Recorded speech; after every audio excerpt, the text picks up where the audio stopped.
Hello aspirants, I welcome you all to Editorial Analysis of Shankar IAS Academy. Today's date is 14th of February 2025. Displayed here are the list of articles that we are going to discuss today. In this first article, we'll be discussing about China's dam project and how it will impact India's sovereignty.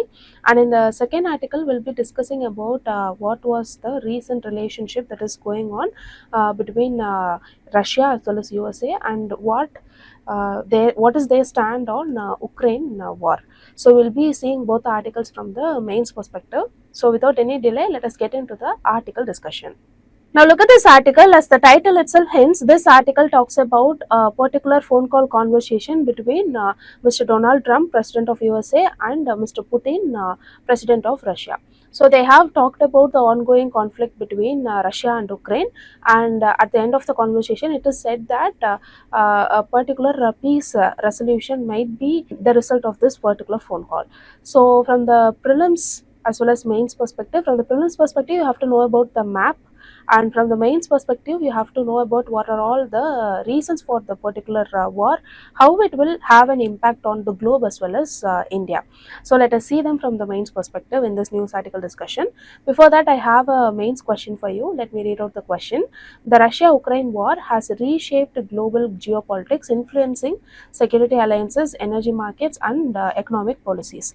Discuss its implications for India's foreign policy and strategic autonomy. So it is a 250 words question, meaning you have to write answer for 15 marks. You can write and post it in the comment section so that we can review as well as your peers can review it. So without any delay, let us start with what is the origin for this particular issue. See, the origin, it goes back to 2014 Crimea annexation. So even before Crimea annexation, you have to know about what is USSR. USSR is like a combined country of all these country.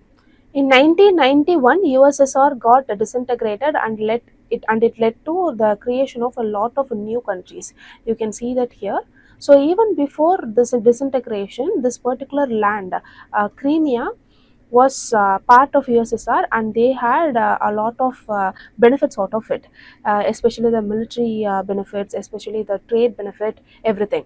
So after disintegration, Ukraine became a separate country, and Crimea became Ukraine's part. So this led to widespread war because Russia could not access the trade route when it comes to the west side of the world. So this was the actual point of contention. Apart from this, they have shared ethnic ties. So this is also a particular reason. So after this 2014 Crimea annexation, Ukraine, they started to move towards west, and they had very good ties with NATO. So we have to see about what is this NATO. We'll see about that in a minute later. So this actually triggered Russia to safeguard its border, especially from Western influence, and that is the reason why 2022 they went for a full-scale invasion inside Ukraine. Now, after these two particular incidents, there was a very huge global impact. For example, they put on a lot of economic sanction on Russia, and this particularly impacted the trade, energy, as well as food security. And even United Nations, they condemned the invasion. They even passed resolution, but there was no direct intervention by United Nations. When we talk about India, we had a lot of dialogues with both the countries, and we supported for sovereignty for both the countries. And finally, we gave a neutral UN stand. We did not support against any particular thing, because we need both Ukraine and we need both Russia. So we just put forward our interest, and we stood a neutral stand. So these are very important facts that you have to, basic things that you have to remember. Now moving on, we shall see about the NATO's expansion and the security dilemma. See, NATO, it was formed in 1949 as a collective defense. So this is actually a particular group formed by the Western countries. These countries will support each other country whenever there is an emergency is occurring. So for example, if Ukraine is there, and Ukraine, if it is part of NATO, currently Ukraine is not part of NATO, but if it is part of NATO, then if a conflict is happening like this, then all the NATO countries will collectively come together and support the particular country. So this is what the strategy of NATO on which or how it actually works. And as I said earlier, their expansion actually hit after post Cold War, and they actually covered a lot of Eastern Europe, which led to security concerns to Russia. So currently, Ukraine has given NATO's application, and this has led to Russia's triggering point. So currently, instead of giving a full-fledged NATO membership, they are actually thinking about giving full-fledged NATO membership. However, currently, due to the war, outside NATO support has been proposed to be given to Ukraine. So these are the facts that you have to remember about NATO. Now, moving on, we shall say about the Russia's demand in this matter. Firstly, they ask for recognition for the territories, especially for Crimea annexation as well as Donbass. Here you can see the Donbass area. So it is a very important thing, remember that. Secondly, NATO, they have asked for non-expansion pledge. Thirdly, they have asked for lifting for all the sanctions that has been imposed on Russia. Fourthly, they have asked for neutrality, Ukraine like pre-NATO Finland. So they asked for neutrality when it comes to Ukraine, and finally they have asked the West to withdraw all their military forces. So this is what Russia's demand. However, Ukraine has certain security concerns. For example, even if if they withdraw from after giving all the recognition, there is no proper surety that they will not invade later. So the future aggression, the threat is always there. And secondly, the membership debate is there. It is ultimately a sovereign country, Ukraine. Nobody can influence the decision of that particular country. So the membership debates and the roadblocks are the very big security concern for Ukraine. Apart from this, modernization and Western army, especially military forces being there, is a very big concern for Ukraine. And economy has actually war torn. So that the impact on the economy is huge, and it will have in the future as well. And when we talk about public opinion, they oppose concession, meaning they don't want to cede their territory to particular country. So these are all Ukraine's security concerns. Now we shall quickly go through the global security implications. See, while the war is ongoing, there will be a lot of security concerns. So this will increase the defense spending rise, as well as it will increase a lot of nuclear risk, arms race, as well as cyber threats. Finally, the United Nations, they will have a limited role, as well as the global governance concern is also there. So all this is actually bringing a huge question on global security. And moving on, we shall see about the impact on India. Firstly, trade. We have to diversify trade, not only concentrating fully on Russia, and we have to focus on other sources of energy, especially not only on Russian energy. Then we have to abstention. We have to reduce abstention, and we have to bring in a lot of dialogue when it comes to this particular matter. And when it comes to economy, we have to see about the oil prices and inflation, and we have to take a step to bring this particular thing to a halt.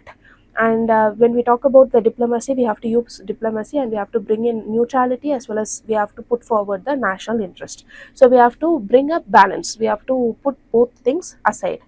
And when it comes to the defense, we have to also balance ties with both the countries, because both the countries are very important for India in all terms. So far we saw about what is the Russia-Ukraine war is about, what are the reasons for it. Then we saw what is the demand of Russia, then what is the demand of or the security concerns of Ukraine.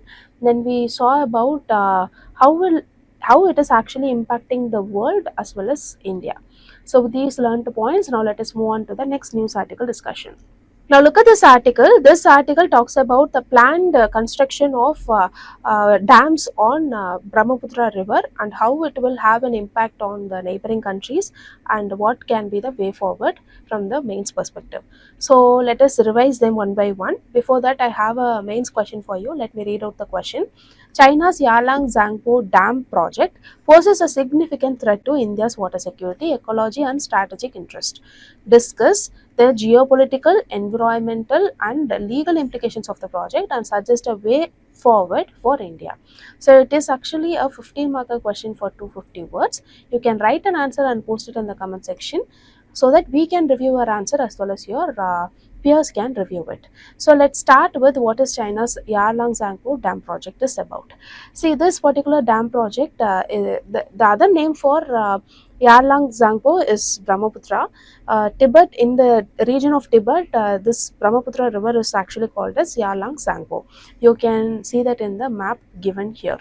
So China is currently working to transit from the coal to renewable energy, and due to that they are planning to construct dams on these rivers. However, they will have a lot of water security issue, environment issue, as well as geopolitical tension between India and Bangladesh. We shall see them one by one. Let's start with the geopolitical and strategic implication. See, first thing is India's water dependency. Nearly 30% of India's fresh water is actually coming from Tibet origin rivers, and Brahmaputra is like a lifeline, water lifeline for Arunachal Pradesh, Assam, as well as the Bangladesh. So, if there is any reduction in water flow due to the construction of these dams, then all the secondary operations like agriculture, livelihood, and water availability will be restricted, which will pose a huge challenge. Secondly, China's water as a geopolitical tool. So if they wanted to do something, they can actually alter the river flow. So this kind of diplomacy, they can use water as a diplomacy, which is actually a concern. Thirdly, they can bring in lot of water securitization issue.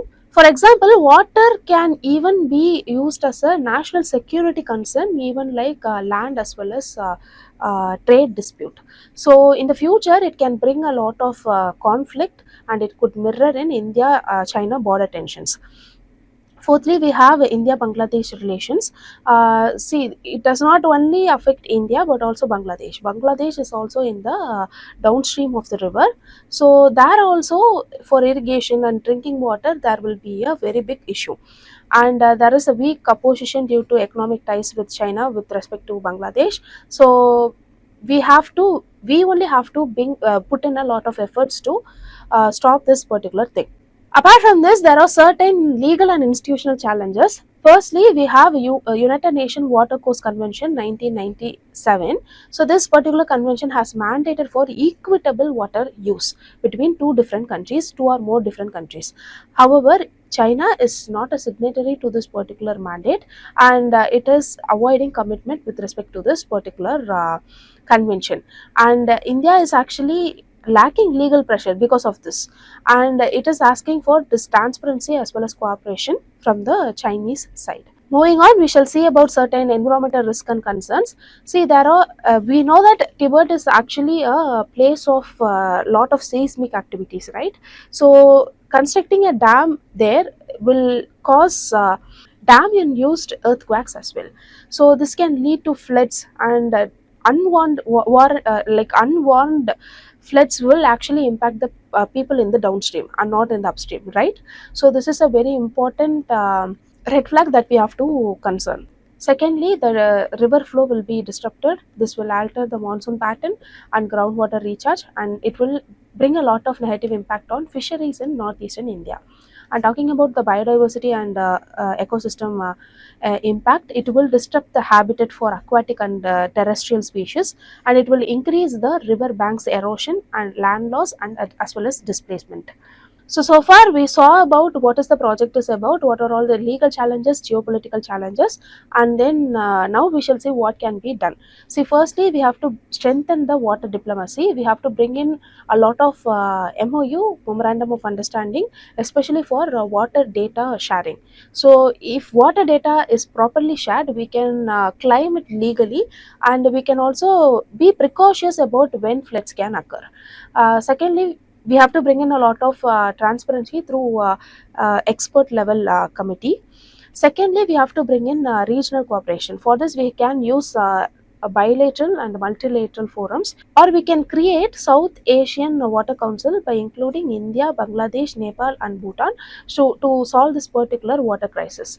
So this can unify stance and strengthen negotiation power when it comes to India. Apart from this, we can focus on hydrological surveillance. We have to invest in satellite-based monitoring for real-time tracking.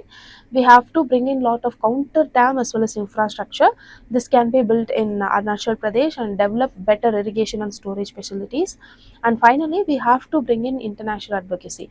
For example, we have to talk about the unilateral actions of China in multilateral forums or international forums like United Nations, ASEAN, and G20. So the global pressure to enforce the water sharing mechanism should be pushed by our country.